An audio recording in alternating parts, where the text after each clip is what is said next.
وانت قاعد بتتفرج على فيلم ومستني الاوردر اللي طلبته، في حد بيجري في الشارع في الزحمة في الحر واوقات في المطر عشان يجيب لك طلبك لحد عندك وانت مرتاح. تفتكر بقى بعد تعبه ده بيتقدر ولا بيتشتم لو اتأخر؟ وهل انت بتتعامل معاه على انه انسان زيك ولا مجرد انسان آلي بيجيب لك طلباتك لحد عندك ويختفي زي الشبح؟ السلام عليكم ورحمة الله وبركاته. أهلا بيكم في حلقة جديدة من برنامج فضفضة. احنا اتعودنا نطلب بسرعة، نغضب بسرعة، نقيم بسرعة، بس ما بقيناش بنحس. في ناس الظروف أجبرتهم يشتغلوا دليفري، والمفروض إنه شغل زي أي شغل، لكن احنا بقينا بنتعامل معاهم على إنهم آلات بتلبي رغباتنا وتجيب لنا الحاجة اللي محتاجينها لحد عندنا.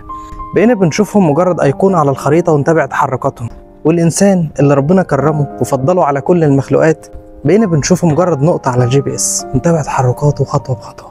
بس النقطة دي في الشارع طول اليوم عشان انت تفضل قاعد في بيتك مرتاح، والخطوة اللي بتتابعها على الGPS ممكن تكون آخر خطوة في حياته اللي معظمها ضاع في تلبية رغباتك انت وغيرك وتوصيل الطلبات للناس وهم مرتاحين في البيت. انت دلوقتي قاعد تحت التكييف وحسيت انك جعان، هتعمل ايه؟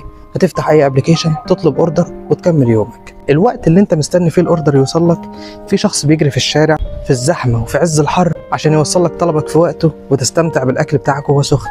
وده مش انسان آلي ولا مجرد خدمه، ده بني ادم بيحاول يعيش. بتفتح الباب تلاقيه واقف قدامك، خوذه مكسوره، نفسه مقطوع، هدومه متبهدله، بس اراهنك لو كنت بتلاحظ ده، لانك اول ما بتفتح بتبص على الاوردر اللي في ايده، مش بتبص في وشه. بتاخد منه الاوردر بتاعك، تديله فلوسه وتقفل الباب. عمرك فكرت ان الراحه اللي انت فيها مبنيه على تعب ناس تانية؟ ازاي شخص بيشتغل من غير تامين، من غير عقد، من غير حتى احترام، بيقدر يصحى كل يوم ويكمل؟ ايه اللي بيخليه يلبس الخوذه ويشيل الشنطه بتاعته ويجري ورا الطلبات؟ هل ده مجرد شغل ولا في قصة أعمق محتاجين نسمعها؟ شغلانة الدليفري ما بقتش مجرد شغلانة كده وخلاص، دي بقت أسلوب حياة في عالم بيجري بسرعة. في ناس بتاكل وناس بتجري عشان غيرهم ياكل. الدليفري معركة يومية ضد الزحمة، ضد الجوع، ضد نظرة الناس. 80% من الدليفرية في مصر ما عندهمش تأمين، 60% ماشيين بموتوسيكلات إيجار، 90% ما يعرفوش الزبون، لكن الزبون ممكن يكسرهم بكلمة. الدليفري مش بيشتغل عشان يحقق حلمه، الدليفري بيشتغل عشان يعيش. راجل اختار ياكلها بالحلال ويراعي ربنا في أكل عيشه مهما كانت الظروف. في الشتاء حياته عبارة عن برد وخطر وجري على الطريق تحت المطر، وفي الصيف حياته عبارة عن حر وزحمة وجري تحت أشعة الشمس اللي الكل بيهرب منها ويقعد تحت المراوح والتكييفات. في كتاب Invisible People اللامرئيون، الكاتب بيقول أكتر الناس بتخدم المجتمع هم اللي المجتمع مش شايفهم أصلا. وفكرت هو احنا ليه فعلا مش بنشوفهم؟ هل العيب فينا ولا فيهم؟ لأننا بقينا بنشوف الناس على حسب اللي بيقدموه مش اللي بيحسوه. بقينا بنحكم على الناس بالمظاهر والوظائف ونسينا ان كلنا بشر، وانك لو احسن من غيرك فده بفضل ربنا عليك مش شطارة منك. نسينا ان الظروف ممكن تجبر الناس يشتغلوا شغل عمره ما كان بيعبر عن شخصيتهم. بس الناس دي هتعمل ايه؟ هي دي الحياة، عمرها ما كانت عادلة، ولا عمرنا هنفهم الغني غني ليه ولا الفقير فقير ليه، ولا عمرنا هنفهم المهندس مهندس ليه ولا العامل عامل ليه. كل واحد ربنا كتب حياته بطريقة مختلفة، وكل واحد ربنا قدره على العيشة اللي هو فيها. بس مطلوب مننا نرحم الناس، مش نكون احنا والزمن عليهم. اعرف واحد اسمه رزق بيشتغل دليفري من 3 سنين، كان نفسه يدخل كلية فنون جميلة لانه بيحب الرسم، بس الظروف ما سمحتش، فبقى بيشتغل عشان يساعد اهله ويحاول يكون نفسه. بيقول لي انا مش بستنى الناس تشكرني، انا بس نفسي محدش فيهم يبص لي على اني اقل منه. بيقول لي ان اوقات كتير بيدعي ربنا انه ما يموتش على الطريق، لانه هيكون عاش حياته بيتعامل مع ناس محدش فيهم يعرفه، ومات على طريق كل الناس اللي عليه برضه محدش فيهم يعرفه. حكى لي مره انه كان معاه اوردر والمكنه عطلت منه، فاتاخر على الزبون.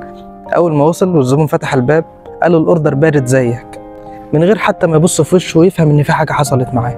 رزق بيقول لي سبت له الاوردر وسبت الشغل 3 ايام لان نفسيتي كانت بايظه، ورجعت تاني لان ده اكل عيشي. اعمل ايه؟ فكر فيها كده، انت مش احسن منه، انت بس اتولدت في ظروف احسن. جرب تحط نفسك مكانه وشوف كنت هتحب الناس تعاملك ازاي. لو عرفنا ظروف الناس اللي بنقابلهم في حياتنا مش هنبطل نعتذر لهم عن سوء ظننا فيهم. انت ما تعرفش الدليفري ده خارج من بيت عامل ازاي، يمكن عنده ام مريضه، يمكن عنده اخت محتاجه تتجهز، يمكن الدليفري ده اساسا مسؤول عن اسره ومحتاج يجيب لهم احتياجاتهم. انت ما تعرفش اي حاجه عن البيوت، انت كل اللي بتشوفه شخص شغال ما تعرفش عنه اي حاجه. كل البيوت مليانه مشاكل، وكل واحد خارج من بيته مش خارج رفاهيه، ده خارج مجبر، لانه لو ما خرجش اهل بيته مش هيلاقوا ياكل. مش مطلوب منك تبقى مسؤول عن حالته، بس على الاقل لما يجي لك الدليفري ما تعاملوش كانه انسان آلي. قول له تسلم ايدك، قول له ربنا يقويك، قول له معلش تعبتك معايا. الكلام ده والله مش هيقلل منك، بس هيرفع معنوياته هو للسما. احنا بقينا في عالم الناس فيه بتديها بالفلوس، بس في ناس بتدور على الاحترام، والاحترام مش انك تديله تبس وخلاص. الاحترام انك تعترف ان الشخص ده ليه قيمه. الاحترام انك تبتسم في وشه وتعامله كويس وانت بتاخد منه الطلب، ولو اتاخر عليك دقيقتين ما تبقاش انت القاضي والجلاد، التمس له العذر. لو افتكرنا ان اللي واقف قدام الباب ده بني ادم زينا هنحس اننا مش محتاجين خدمه اسرع، احنا محتاجين قلب اوسع. والحل هنا مش نصيحه هقدمها لك، ده فرض اخلاقي.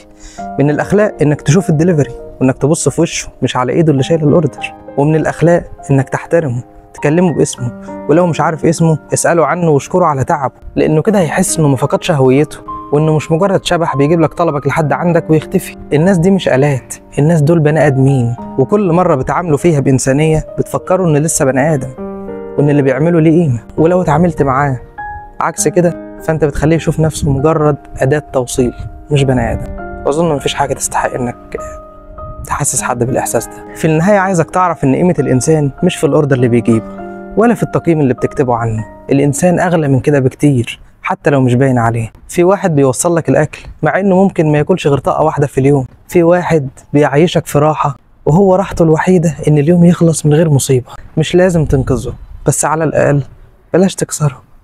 وبس كده. لو عجبتكم الحلقه ما تنسوش تشيروها، ولو صاحبك دليفري اعمل له منشن وعرفه ان احنا حاسين بيه. ولو انت زبون بتتعامل مع دليفريه فاتمنى ان الحلقه دي تكون غيرت حاجه فيك وانك تتعامل معاهم بطريقه احسن من الاول.